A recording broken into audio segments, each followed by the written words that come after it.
Hi everyone, today is Monday, so I'm going to make Mondays now my replying to email video Mondays. So I'm going to go over a whole bunch of emails and questions that I've got from my website, from my Facebook, from my Flickr and my Twitter and my YouTube, of course. And just try and give you quick answers to all. So first question I'm going to go on to is a person here who... I'll read it here. Hi Dom, I was going to ask you if you know the best way to take your pictures off your camera after a shoot. Originally I thought, what on earth kind of question does that mean? You know, you just stick your memory card in your computer and it takes the photos off.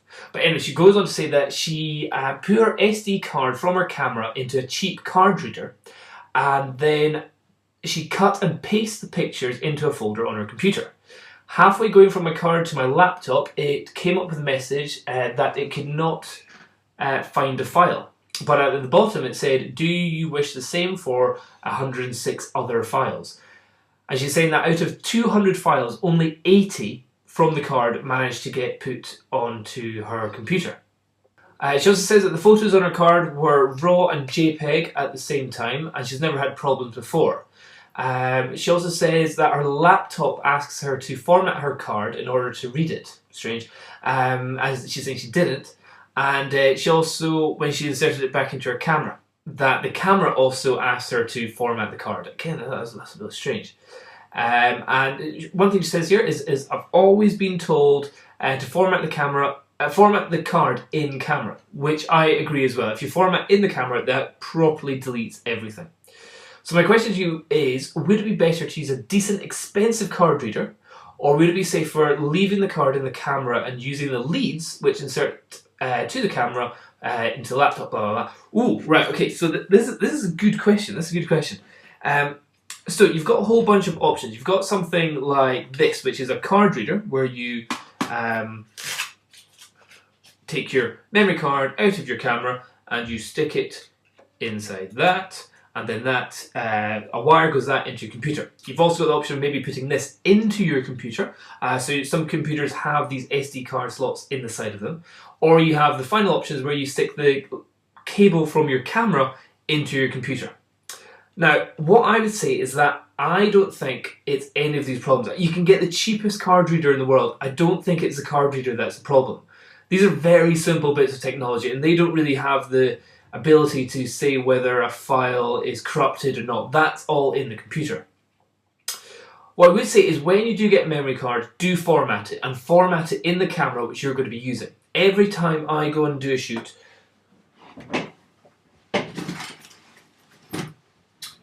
don't have any cameras, I will always press the two buttons on the top of the camera so it formats the memory card that is inside the camera. So make sure that there's nothing on it. What that also means is that you keep your buffer rate is good as well, because there's no craps stored somewhere on that memory card that you might be able to get with a like a memory recovery software kind of thing. So format in camera, that's probably the best thing.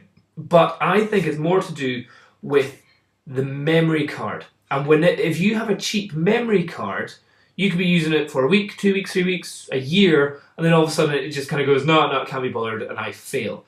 And it can be failing from 2 points. It can be failing from whenever the camera is taking the photo and recording it to the memory card, but it can also fail whenever you're taking it from the memory card onto the computer. So I think the memory card reader may not be the problem, but the card maybe. So that's why I always say get the best memory cards you can really afford.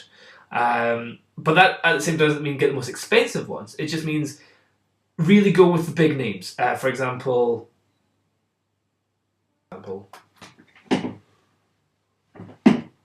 SanDisk and other ones. God, I really don't know about memory cards. But anyway, go for the ones which are good, and a lot of them come with actually like free memory recovery software. I'll take my glasses off. So if your memory card does screw up, then you can hopefully save some stuff in some way. I'm not too sure. But yeah, so I would say generally the memory card readers, I don't think that's a problem, but definitely look at the memory cards that you're using. Okay, so that was the first question.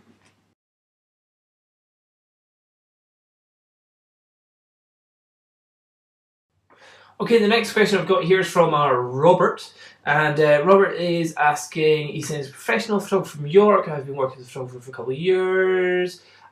He started to play around with his D3S video function, and he's wondering what the best video editing software for it is. Okay, I've tried many softwares, but neither of them worked, too slow, or not recognizing the Nikon video file. Okay, if you're editing from the Nikon, I don't think you can use Windows Movie Maker. I think you need, especially if you're shooting HD video, you need proper software. You've got Adobe Premiere, you've got, or the other one is Adobe Premiere or Final Cut Pro, or there's another one called Edius, E-D-I-U-S, I think, which is going to be really, really good. And but I don't know whether it's the software that's too slow, but just the fact that if you're shooting HD video, it uses a lot of memory, and you need some serious computing power behind you. She's saying, I'm using a PC, so no need for software for a PC. If you could help, I would really appreciate it. Okay, so I would say is if you're editing HD video, you're going to have to think about what software you're going to use. So are you going to use your basic stuff? Windows Movie Maker, I don't think will work. If you're using a Mac, iPlayer or iMovie will be able to run pretty much all that kind of stuff.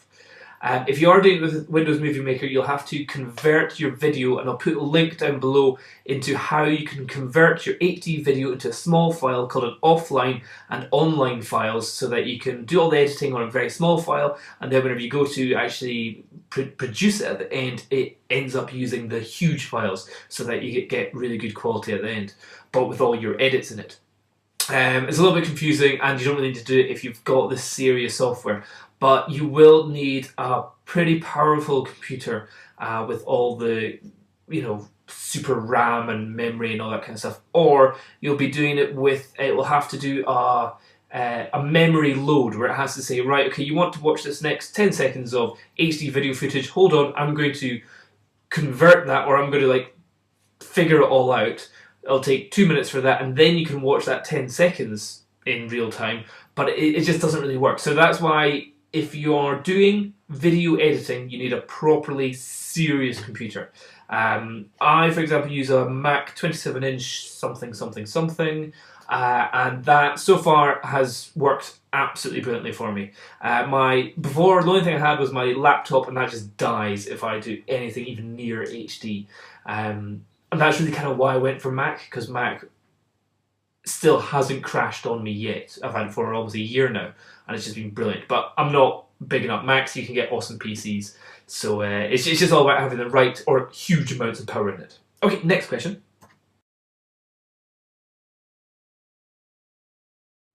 Okay, here's a message from Mikey Simon, just saying, I like your videos, love your work, all the best from Australia. No way, you're actually watching in Australia, that's cool.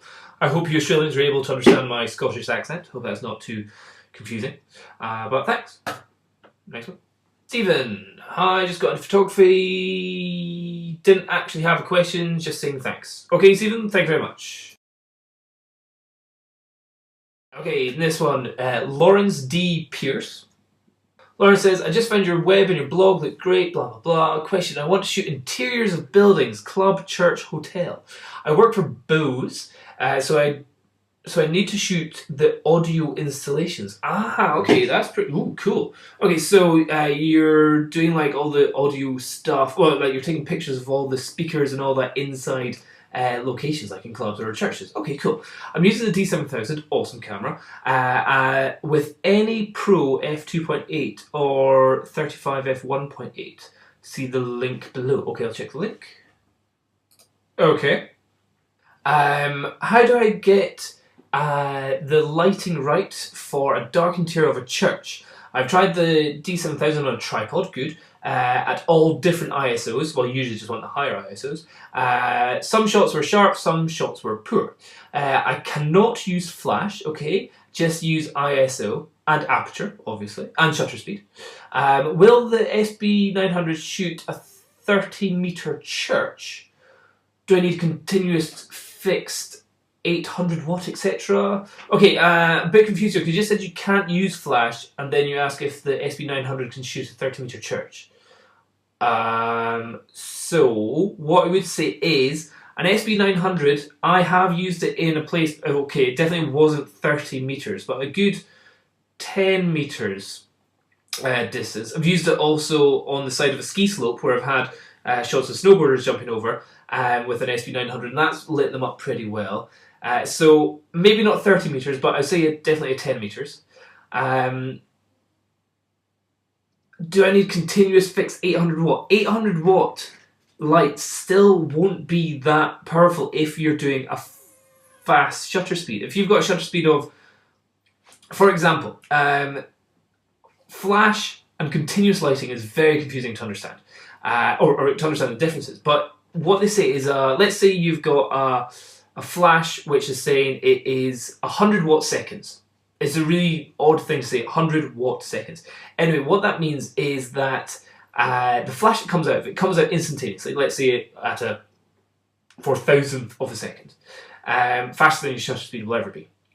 And that means that 100 watts of light have come out in that tiny bit of time.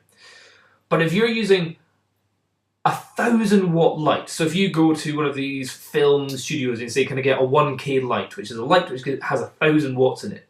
If you take a photo at 100th of a second, the effect that that light will have is only 10 watts. Because effectively it's 1,000 watts divided by 100th of a second, and I mean it's only 10 watts of light which is coming in, which is kind of less than what these energy savers can do. So what I say is don't really bother going for the huge wattage continuous lighting. They don't really have that much of effect on photography. They're great for video whenever you're doing like 30th of a second, and that's a nice long time, but in general photography that's not really going to help. I would just say make sure you've got some really good glass. If you've got any pro lens, then get the 24mm f1.4. It costs £2,000, but you said you can shoot with any pro.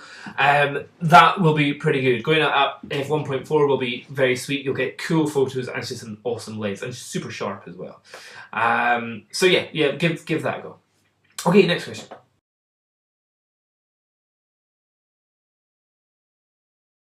Next question is from John, and he's saying, thought your videos about above was great. Okay, in my creative flash portrait photography video, I'll show you that one. Okay, so he's looking at these photos that I'm taking here, where you can see that it's kind of a fairly dark background. Slightly blinded myself. Okay, so that's the kind of photos that were in that creative flash portrait photography video that I was doing. And he's saying, I left a comment about your vid about darkening the background. You replied saying that I watched a vid on low-key images, which I did, but you definitely said that you could darken the background using Photoshop. Yes, that's just by using what we call the burn tool. The burn tool just means it makes things darker. You've got dodge or burn.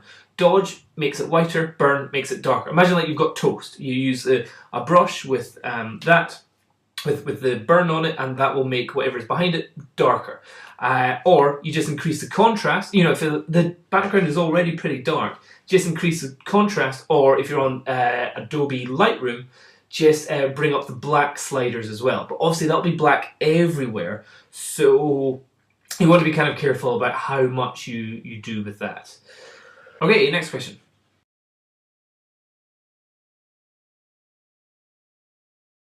Okay, this next one is from a Michael Twig. He is asking, Dom, I currently setting up a niche market of golf photography. Big fan of yours, extraordinary, blog helping people. I was wondering if you could do a video on how to set up an attractive, simple blog. I'm happy to share my ideas, blah, blah. Okay, what to do is the blog which I use, the dombauerphoto.blogspot.com. Blogspot.com is from Google, and it's free, which is brilliant. You can put as much content on there as much as you want. You've also got the ability for other people to link into it, and also Google AdSense, if you want to put adverts on it, and you can end up making a bit of money on it. A wee while ago, I went to a National Union of Journalists meeting, because I actually do a lot of writing on the side as well as my photography. And one of they were saying is, like, just that in general, the world of writing is just really difficult. A lot of freelance writers are really, really struggling to get enough money because there's just so much content out there. And at the National Union of Journalism meeting, what they said is to the journalists is just, look, get a blog going. Start writing a blog, get people visiting your blog, try and build up the number of subscribers you've got going to your blog, and that's one way to make money from the amount of people going there. And then you've got Google AdSense going and making money from, or Amazon associates and stuff like that. So blogspot.com is a really good one. The other one is WordPress. I'm sure there's other ones out there, but I've never used any other ones. And they're pretty nice and easy to work. WordPress, I think, is quite good because you can make forums and everything on your blog, so it can be like a proper website rather than just a blog. But if it's just simple blog, blogspot.com is what I use. It's what strobus.com uses as well. It's quite a lot of other photographers use, so that's a good one. Okay, next question.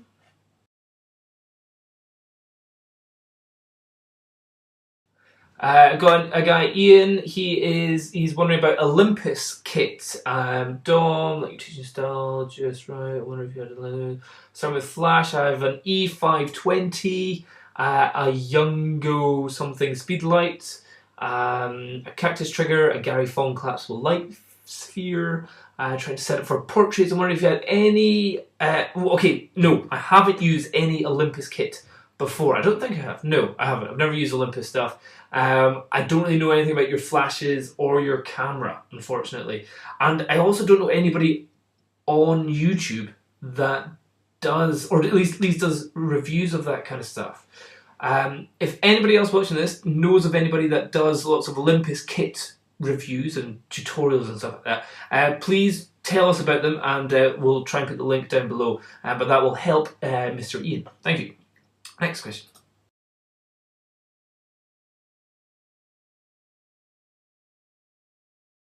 Okay, this one is from Hassan, and he's saying, I'm looking for my first dslr. I have a small budget. I can afford a D3100 with kit lens, or a 35mm f1.8. Okay, good. And what I would say is, if it's your first camera, the kit lens is okay. A kit lens is good for a variety of types of photography, but it's not great at any particular photography. So you're not going to get great macro shots. You're not going to get super sharp shots. You're not going to have great bokeh behind you. You're not going to have a lovely shallow depth of field or that kind of stuff. But if you're just walking around taking photos, it's a good way to start. Just getting it with the cheap kit lens.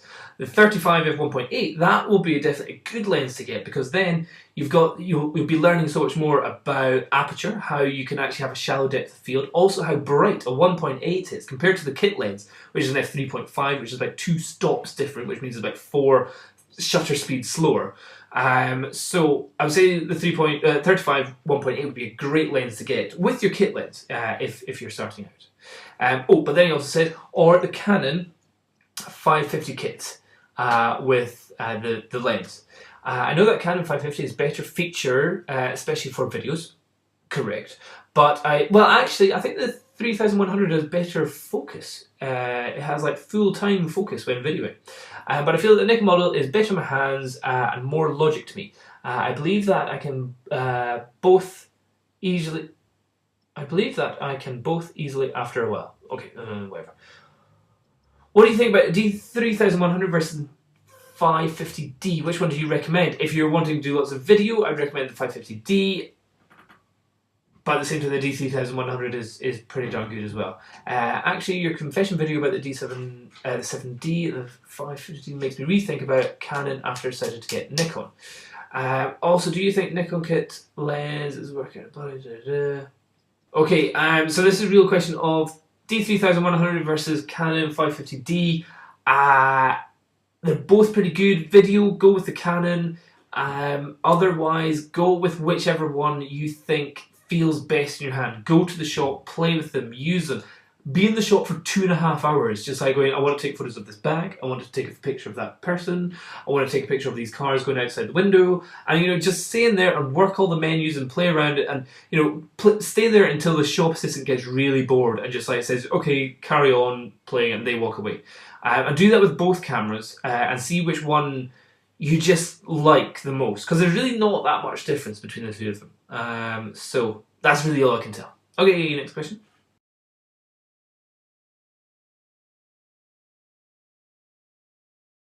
Okay, so this next one we've got a Chris that is sent me an email. He's saying, "Hi, I'm Chris. I'm currently studying a National BTEC diploma in photography, and he's 16 years old." Okay, cool. He's been interested in photography for 4 years. Wow, long time. And my aim is to try and get my name out there to people, much like you have. Okay, cool. I know you probably get these emails a lot, but okay, yes. But anyway, what this email is really about is basically I'd be grateful for perhaps some advice on ways of making a small amount of money from my pictures, and also ways of trying to get my name out there as soon as possible. As you're probably well aware of how hard photography business is to succeed in. Cool. Okay. So, okay, this is the big one. How to get your name out there. Really network a lot. Go on Flickr, go on Twitter, go on Facebook, go on YouTube, go on Vimeo, go on Dailymotion, go on the photography websites where it's like Digital Photographer, or if it's a professional photographer magazine websites. You know, all these different things. Go on them. You'll have to make passwords and usernames all the time, so it's going to be, you'll probably need to write it down. But get out there, start chatting away to other photographers, get business cards, get flyers.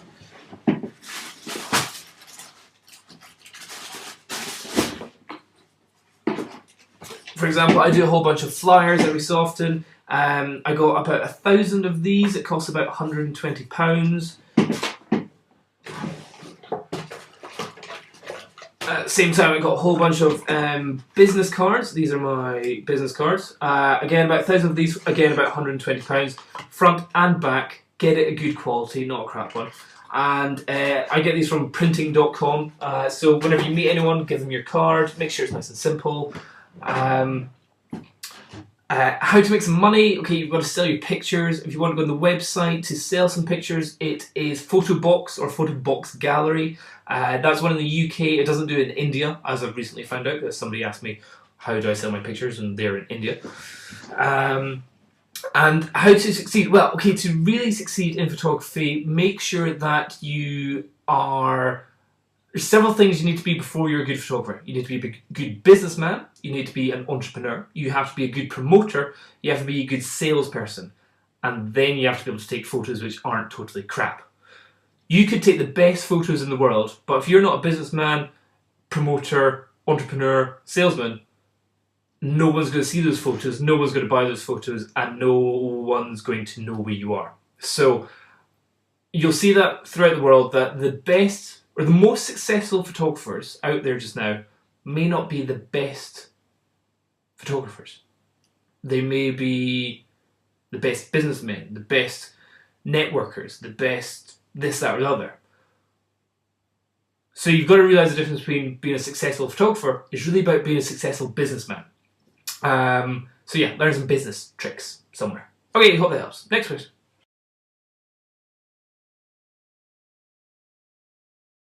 Okay, I've got Andres. Hi, my name is Andres. I'm from Denmark. I'm 24. I'm a little curious and learn about taking an apprentice. I would like to educate me to a photographer. Okay, first of all, I didn't quite understand that because the English wasn't totally there, but I'm thinking you're wanting me to take you on as an apprentice. I've done a video about that already. I'll put the link down below. I don't really take apprentices, but if you come over here and you set up your own photo shoot, I'll happily come along and give you some tips. Yeah. Okay, next question.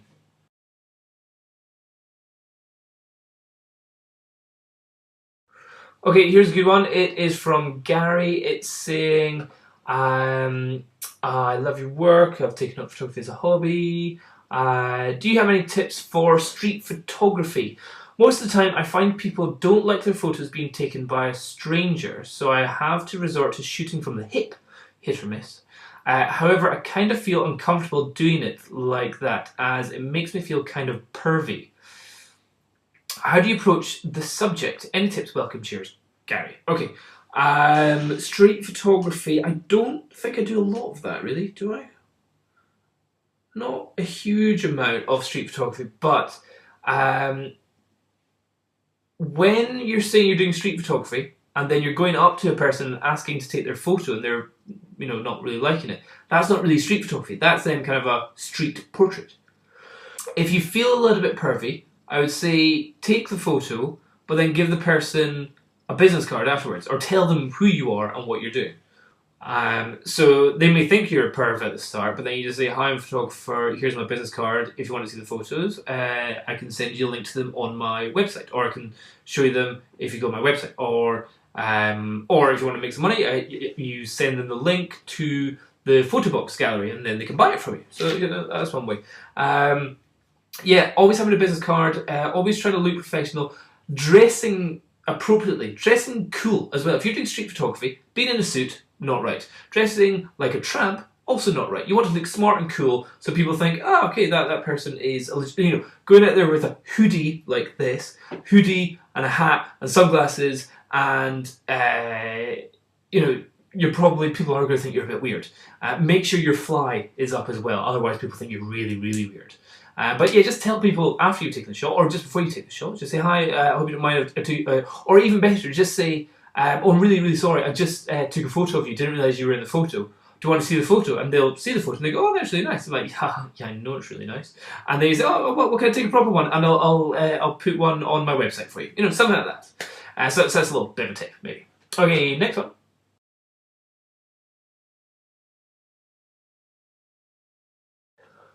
Simple one, Tamron 17-50 non-VC vibration control is Tamron's version for vibration reduction or image stabilization. It says, saw your video on the non-VC Tamron, but I'm thinking if you want to buy it, would you prefer the VC or the non-VC version of it? Well, the Tamron which I was doing was the 28-75, which doesn't have vibration reduction, and I don't think they've got one out at the moment anyway, which has vibration reduction in it, which is annoying because it's a really good one to have vibration reduction in it. Even Nikon, their 24-70 doesn't have vibration reduction. It's like, oh, please give us vibration reduction in that lens, it'd be really good. Would I prefer it with vibration? Yeah, of course. Yeah, that's a non-question. But if it's vibration reduction and it costs double the amount of money, it would depend on what kind of shooting that I do.